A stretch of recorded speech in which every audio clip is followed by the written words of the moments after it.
Magandang hapon po sa ating lahat. Alamin natin ang update patungkol dito sa binabantayan natin na si Bagyong Jenny as well as kung ano magiging panahon natin sa susunod na 24 oras.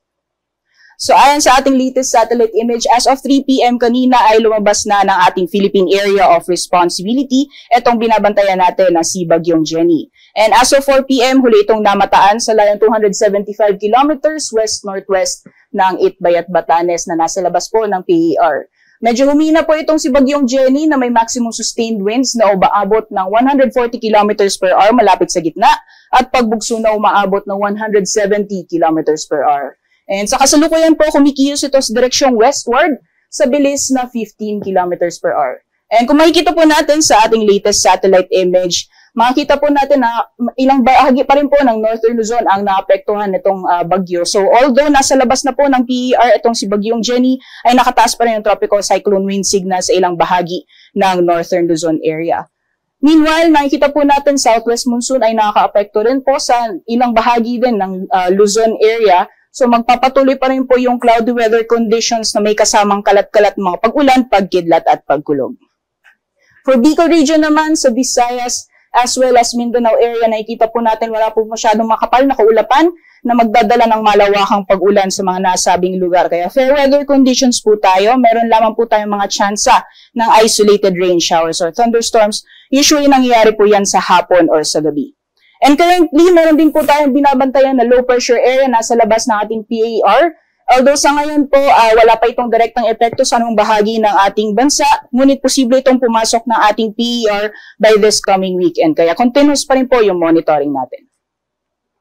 So alam naman po natin yung areas kung saan nakataas pa rin yung tropical cyclone wind signals. So yung areas po na nakataas yung tropical cyclone wind signal number 2 ay yung areas na highlighted in yellow. So sa northern portion ng Batanes as well as Itbayat.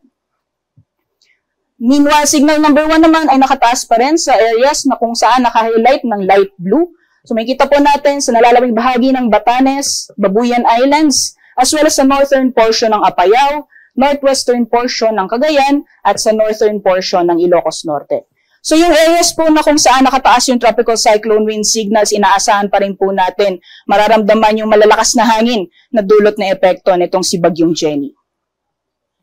Then pagdating naman po, besides po yung malalakas na hangin na dala ni Bagyong Jenny, meron din po tayong gusty conditions or malalakas na hangin na posibleng dala nitong enhanced southwest monsoon sa ilang lugar sa Luzon area. So particularly sa southern portion ng Aurora, sa Romblon, portions ng Calabarzon, portions ng Metro Manila, portions ng Bataan as well as portions ng Bicol region. Inaasahan po natin for today until tomorrow, makakaranas pa rin po tayo ng gusty conditions sa mga nasabing lugar. Pagdating naman po sa mga pag-ulan from today until tomorrow afternoon, ito po yung area na makaranas po ng 100 to 200 mm accumulated rainfall dulot po na epekto nitong si Bagyong Jenny. So asahan pa rin po natin ang malalakas na mga pag-ulan sa lalawigan ng Batanes. Then yun po, patuloy na paalala po natin sa ating mga kababayan, lalong-lalo na sa mga low-lying areas, mga hazardous areas, na posible pa rin po yung flooding or mga pagbaha, as well as sa mga pagguho ng lupa dulot ng mga malawakang pag-ulan. Kaya ingat po sa ating mga kababayan. Dapat naman po tayo sa lagay ng ating karagatan. Sa ngayon po, nakataas pa rin ang gale warning sa iilang baybayin sa Northern Luzon area, particularly sa seaboards ng Batanes, northern coast ng Cagayan kasama ang Babuyan Islands, pati na rin sa northern at western coast ng Ilocos Norte. Kaya patuloy po yung ating paalala sa ating mga kababayan, lalong-lalo na yung may mga maliit na sakyang pandagat, na kung maaari ay huwag po muna tayong pumalaot sa mga nasabing baybayin dahil inaasahan pa rin ang maalon hanggang sa napakalong karagatan. At alamin din po natin ang magiging pagtahak or track nitong si Bagyong Jenny sa mga susunod na araw, although nasa labas na po na ito ng ating Philippine Area of Responsibility. So nakikita po natin generally westward po yung kanyang pagkilos at ma-retain ang kanyang typhoon intensity hanggang lumapit po ito sa may southeastern coast ng China area. And nakikita po natin medyo hina na po ang epekto nitong bagyo. At nakikita po natin sa mga susunod na araw habang papalayo itong si Bagyong Jenny, hihina na din po yung epekto ng southwest monsoon and hindi na din po or unti-unti na din pong hindi maapektuhan yung areas na kung saan yung nakataas pa rin yung ating mga tropical cyclone wind signals sa ilang bahagi ng Northern Luzon. So possible by this weekend ay improving weather conditions na po tayo sa malaking bahagi ng ating bansa.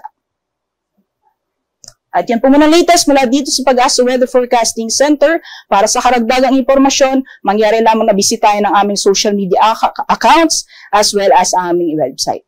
Magandang hapon po sa ating lahat. Ako po si Rhea Torres.